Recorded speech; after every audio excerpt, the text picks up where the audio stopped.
friends will validate your ideas no matter what because they like you. But to actually go to a customer and say, this is the price, will you give me the money? That's a very different tone. And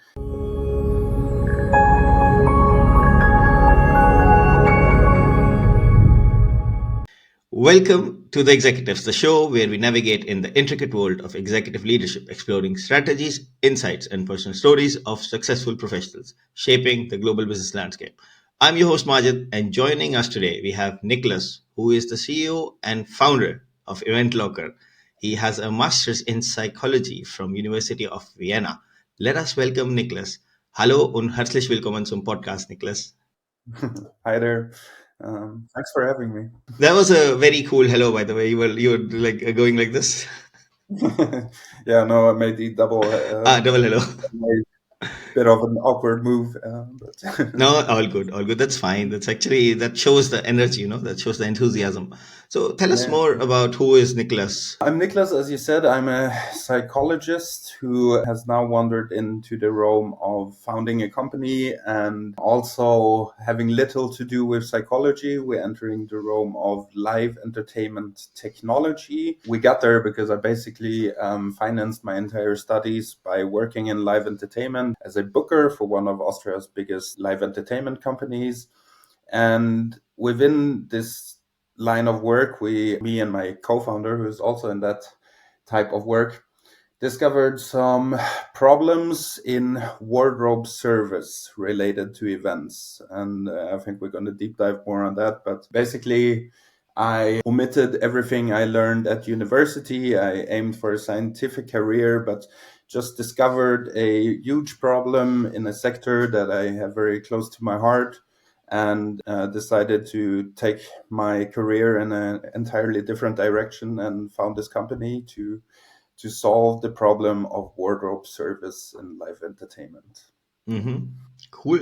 I'm really excited because when I met you for the first time, I immediately was able to relate to the problem, and then Yeah. I was like, that's a serious problem and we need a solution. So the topic that we have today for our discussion is the story behind EventLocker's innovative approach to event management. We would love to understand more about EventLocker and also using this as a platform from a founder who's dealing in hardware to give advice to other founders who are in hardware as well. Mhm. So let's start with the first basic question. What is EventLocker? EventLocker, as the name might suggest, is a locker, a smart locker with IoT capabilities, which we have tailored to the very specific needs of live entertainment.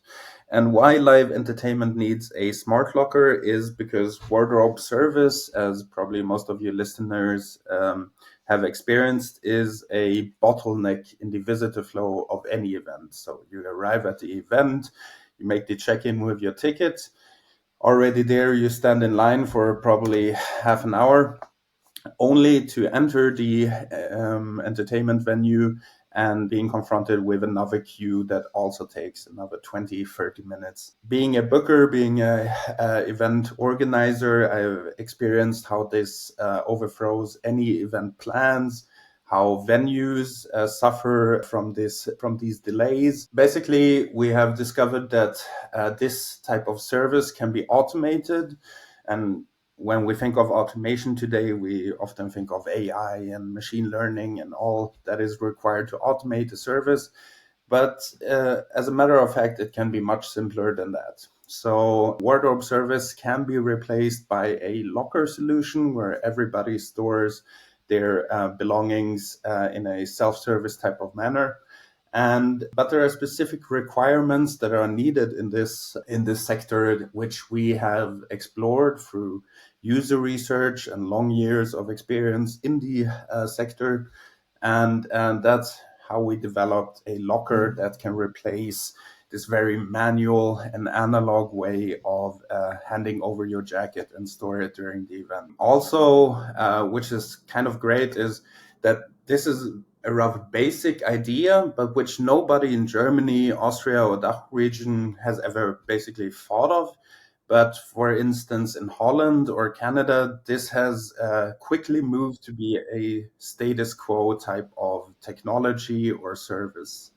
And so we had the unique opportunity to look into other countries. How have they solved the problem? We could indeed see that lockers are the superior form of service, but we could still detect that the lockers that were implemented there were just an ad hoc solution. So they took current smart locker solutions and implemented them in venues, and we could still see that there were specific pain points that weren't resolved through this type of implementation. That's why we took the long route and not just went to a locker company and like, hey, we want to bring your lockers into venues, but took the long route and decided we need to innovate a locker bottom up in order to really solve this problem and cater to the market in a much wider manner. There are events where like there are 10,000 people, 15, 20,000 people, and there are like only 4 people, 5 people standing, to take your jacket and so on.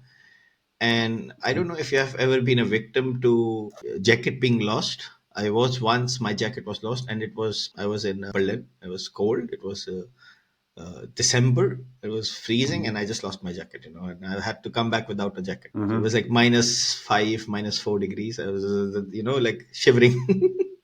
Yeah, that's a great experience for sure. And so basically, the real value of our lockers is, for one, that the service is much faster, as we do not have this bottleneck of everybody sequentially handing over their jacket, but through our lockers, we allow a degree of parallelism where everybody can access the service at the same time. So speed is a factor, but obviously through this automation, a lot of human errors are eliminated. Lost wardrobe tickets, misplaced jackets.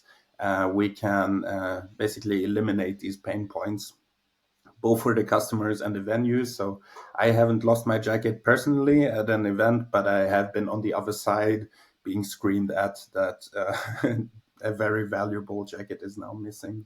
I have a very good friend. He's also like, he used to be an event organizer or was working for a company. And he was always telling me, like, I attended a few conferences he was organizing.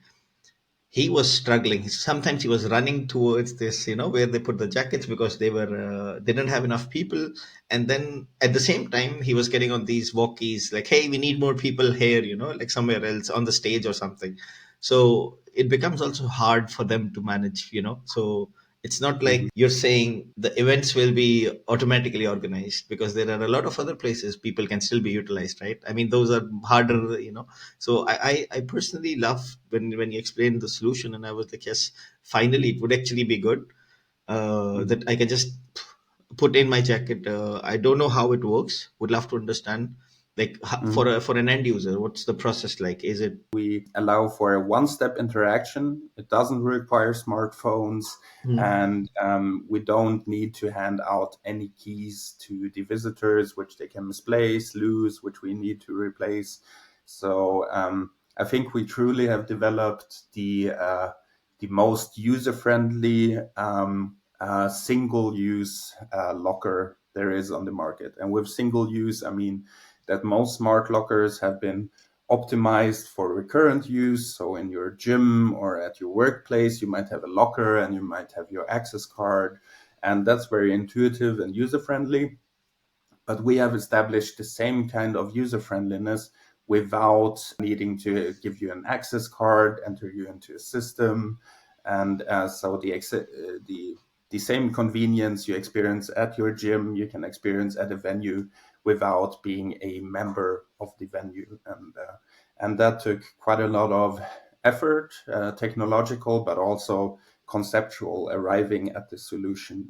And as you also mentioned, like there's a lot of work to be done at live entertainment venues. And as I mentioned, we want to automate the wardrobe service. And I've been hearing from some people like, yeah, but isn't that a threat to a lot of jobs? There are many people employed in this type of service.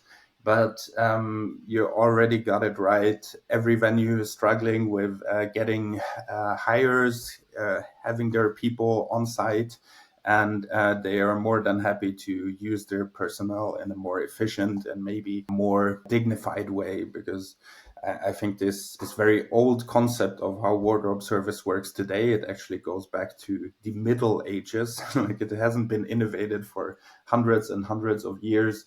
And I think human resource can be used much better in the 21st century, and we should work towards that. You Hmm. mentioned when you were introducing yourself and also about AI, a lot of startups are doing that, like AI automation is, which I agree with you. And I have seen a lot of startups when the ChatGPT API was down, I couldn't even use them, you know. Yeah. So maybe let's talk about that part a little bit more. Like, Sure. what exactly is automation? Because a lot of times people don't understand the real meaning of automation, like if Hmm. someone who has nothing to do with engineering, nothing to do with these fancy words like AI automation and so on, what in your opinion is automation? Well, automation, it kind of depends from which perspective you view it. So for the end user, it's not automated as a visitor. And I think many have a misconception of what automation ultimately is, because it often ends up in a self-service type of situation, where you can replace any service personnel with a smart algorithm who can perform the same type of procedures, but your customer still needs to state what the customer wants, or what type of service it needs. So in the end, you can automate the personnel, but you can never automate the customer or the customer wish. So that's why automation often ends up in a self-service situation. And self-service has very many phases, I would say. And like when you, for instance, go into a supermarket, just 20 years ago at the bread counter, you had personnel. Which bread do you want? They picked out the bread and gave it to you. Now you have like these big boxes and this contraption with Hmm. which you grab your bread. And already this is a very successful automation without any electricity, AI, anything. So I think automation can be thought of much more in how can procedures be done differently, and we shouldn't limit ourselves uh, to just think about AI and how this could replace a lot of functions in society. So, Nicely said, nicely said. Startup journeys are never straight. nope. No. So that was a very quick no. So can you tell us the journey, like ups, downs, like how was the journey like? First, let's talk about the experience you had. Um, well, so I guess there was kind of a push-pull situation, as it is for the most founders. So you take this very different step from what most people envision their future would be. And as I mentioned, I was at university, actually aimed for a career in neuropsychology, which is very different. But also there, I experienced a lot of frustration, as academia can be. And I also noticed, I just went to a very, very low level accelerator from the university where they offered legal advice, and because I had this business in mind for a very long time with my co-founder, and I just wanted to explore it. I can't really remember what really drove me there. I think there was very subliminal motivations, like Niklas, check for something new, and I just noticed a very different type of community that is very positive, very reinforcing, and like you, yeah, there were other people there, and they had the wildest idea, and yeah, there was just a genuine optimism about future, about ideas, about personal competences, and I think these, let's call them context factors, really pulled me towards the startup community, towards people who like to innovate, who want to do something differently, and having the contrast to university, which or academia is often called or should be the place where you challenge status quo and where you challenge current ways of thinking. But in my experience, the startup community is way better at that, and that really pulled me towards it. I have a question because I was sitting with a friend last week and I told him I will have a founder. And he literally said, Majid, there are these incubators, accelerators, and so on. He's confused between, he's working right now, full time job. and he doesn't Mhm. want to leave his job. And then I was like, maybe I have someone coming as a guest, and I would ask this question to them. What does actually an accelerator help you with? Accelerators have many shapes and forms. So, as I mentioned, in Vienna, where I started out, I went to a very low level accelerator where they offered legal advice. But so that was really the risky part of my journey, where I just quit my job, didn't have any salary, and this low level accelerator didn't offer any money, but just pure advice.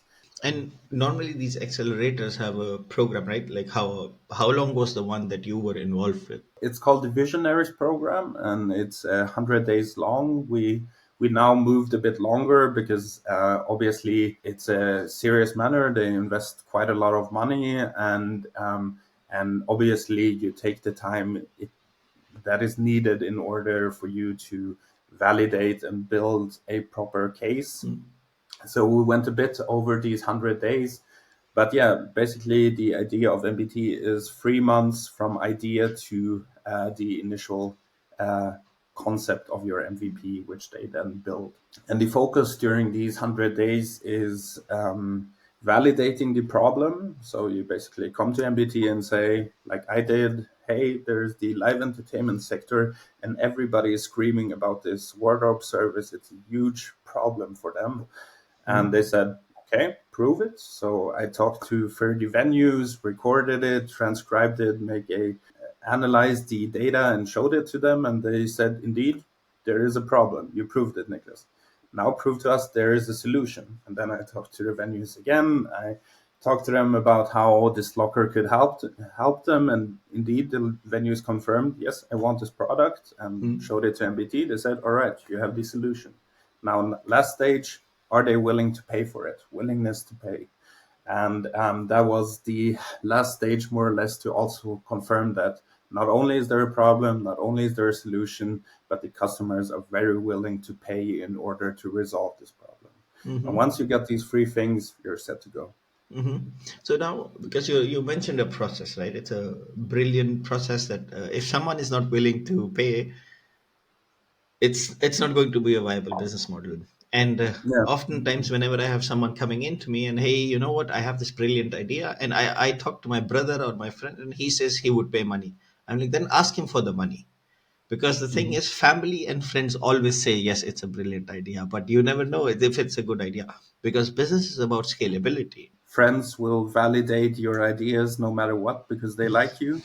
But to actually go to a customer and say, "This is the price. Will you give me the money?" That's a very different tone, and that was also very new to me. So, as I mentioned, I've spent a lot of time in live entertainment. I have my connections, my network, and all of them reinforced my idea. But my base is in Vienna, and then we moved to Berlin, so an entirely new live entertainment network where I basically, as a nobody, just entered into venues and like, hey, I got this idea, and are you willing to give me money? That was a very different experience, and I learned a lot from it. But But let's talk about this Berlin one, because Austria, you spend time building this whole network. You start a venture based on, if you see a problem, you saw the problem, you saw a solution, you built the solution, you went to NBT, and then you went to these potential customers and said, you know what, I can give you the solution if you're willing to pay. So for mhm. someone who is in any industry, not only live entertainment, what would be the single advice that you would give them? Hey, if they want to do something in maybe another IoT service or software service, but they know there is a problem, what would you tell them? And this might be a bit disheartening, but and different sectors work differently. But through my network in Vienna, I also got access to the Berlin network in a sense. Like I got warm introductions through old colleagues who knew somebody in Berlin.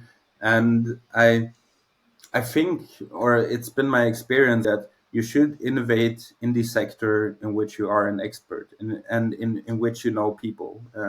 So you can be new to a market, but you shouldn't be new to the segment. Leveraging your networks from one market to the next really has a big value.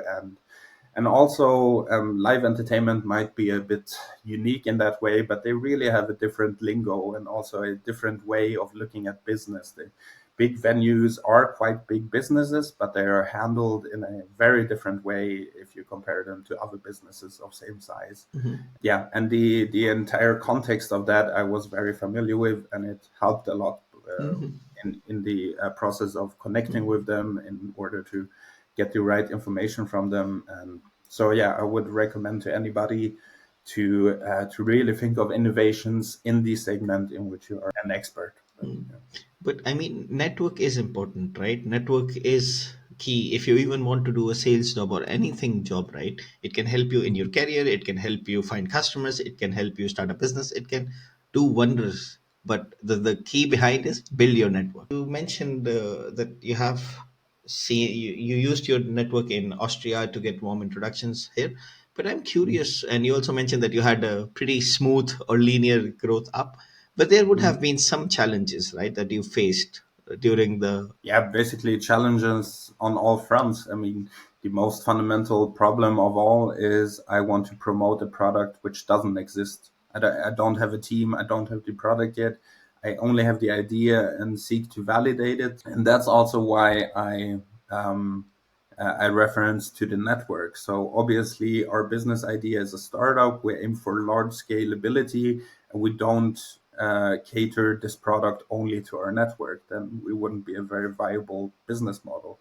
But it's for these initial stages where you have nothing but just your idea and your interest in learning from people, where you really need this warm introduction and like, hey, Niklas is a good guy. Take 30 minutes, talk to him, Mm, and that's where it's important. And indeed, so um, so we overcome the challenge of being nobody, of having no product, by having a network of people who could vouch for us. But mm, so I guess that's the most fundamental problem of getting people to listen to you, getting very busy people to talk to you, even though you at current stage have nothing to offer. And that's the most fundamental problem for this initial stage. And I think once you have gotten that down, if you get important people to listen to you, even though these circumstances, then you get a stone rolling, and from mm. then on, it's gonna get easier. But yeah. Interesting. And I mean, like, I have been working with a lot of startups, like I remember I was consulting someone who's also a very good friend of mine. Mhm. He got his first customer. I was there, I was in the whole sales process, and it was like such a huge win. It was not a big customer. I think he got like 10,000, 15,000 euros for Mhm. the whole project, but the Mhm. the first thing was he was so happy, he literally almost cried from happiness. So Mhm. what was your biggest milestone where you were really, really proud, you and your co-founder? Yeah. I think it still was being accepted to MBT, and like I think an important thing of this entire journey is to acknowledge milestones. It's also what everybody recommends you, and we have a line of milestones which we really celebrated and took a moment to see how far we came. But I think the because MBT they get 2,000 applicants for Mm, each batch, and they take a tiny fraction of it, and they also declined us the first time. But I talked to them, I saw what they can do, I saw what people said there, and I said no way.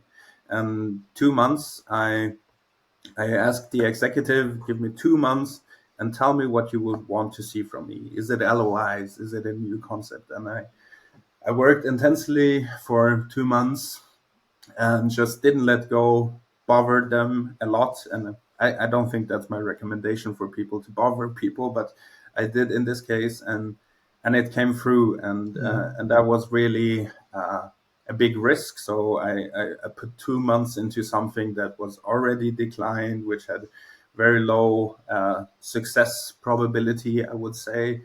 But when that came through and they said, all right, we give you a shot, prove us that your business idea is viable, that was truly a game changer. And yeah, I would say the more risk you put on something, the bigger the gratification when it comes through. And, mm. Yeah. Interesting, interesting. And because you mentioned you got developers, senior engineers from NBT, right? So Yeah. how has their advice actually shaped the entire system? I'm not talking about details about the system itself, but Hmm. if you were building it alone and you had some VC funding you, for example, like imagine you raise money from an angel and you were doing it yourself, in a Hmm. parallel universe, versus you have this NBT where you got senior engineers. So, what would be Hmm. the difference you think in the two? I think it depends on sector as well. Like if you, so we develop a hardware product, and if you have a software innovation you're thinking of, then you can very well just start with a junior level prototype, and then you just can reiterate and grow the code or the program. That's pretty fine. And once you can afford senior level engineers, they will improve it. But if you have a hardware innovation, you really want to get it right the first time, and Mm, that's maybe the difference, because you can't really change the product once it's in place. You can't just send an update, and the hardware product itself is different. And that's where it's truly a unique opportunity and almost a cheat code for EventLocker to have like this core senior level engineer team who specialize in hardware to really help us get it right the first time, in order to at later stages have to pay huge sums to replace your entire fleet of lockers. So I think that's the main advantage. But mm, also to have senior people in general who have done this 1,000 times, who know the pitfalls. But I think that that's not only the engineering team at MBT, but everybody there, especially the serial founders they have in their team, who really help a lot in that. mm. Let's talk about your co-founder, because this is a question I've been getting a Mhm. lot recently, which is about, Majid, how do I find a co-founder? And you have a co-founder, and if I understood correctly, you Mhm. two know each other from before. Yes, so we both come from live entertainment, and while I basically was his assistant for a long time, we're the same age, but he's like the shooting star of Austrian live entertainment. And so while I was pursuing my career in university, he just really skyrocketed in live entertainment.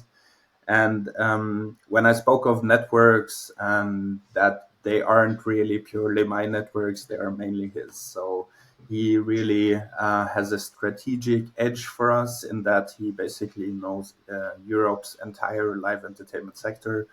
And that's also, yeah, why people could listen to us. Mm, But also, he's one of my absolute best friends. So beyond this strategic edge, it was just emotionally really important to have him there. So I was the main leader of the project. He still remained in his job for a very long time.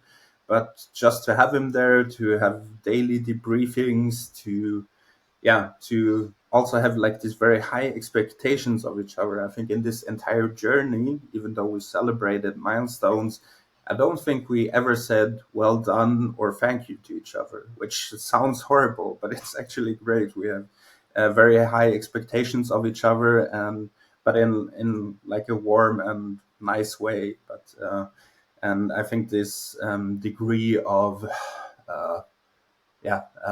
just normality in performing on high level was really helpful. mm. Yeah. Like, I have a very close friend. If I say thank you to him out of habit as well, he will be like a little angry. Like, "Majid, why are you Yeah. saying thank you?" So I think that's a friend thing, that you don't say thanks or sorry. Yeah, but I think you really need that with your co-founder, or that's just a degree of, I just can say it in German, I think Selbstverständlichkeit, or how do Self you say? understanding.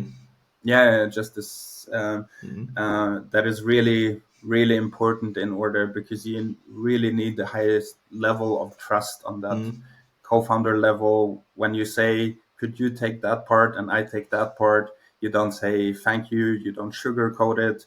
You just need to have this implicit trust that mm. we both do our thing. That's true, because for me, business is more than just, like friendship is different. Friendship, if it's your birthday and you forget to say wish someone on birthday, it's okay. You can apologize and it's over. But the Mm, business, there are going to be more people involved, like investors and your employees, for example. And you mm. have to pay these guys. So if you're sugarcoating everything and you forget the people involved, you might end up, being screwed over. Because now we are also coming more or less towards an end. What advice would you give aspiring entrepreneurs, like who are looking to go through this startup route?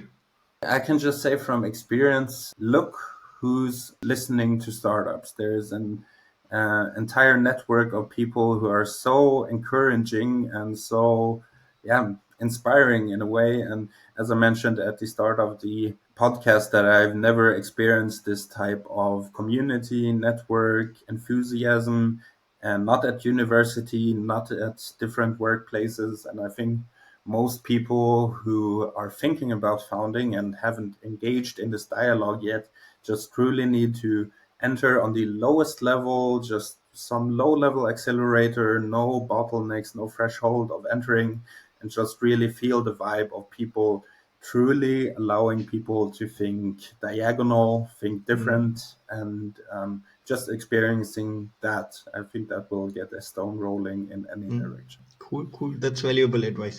But thank you so much, Nicholas, for joining today.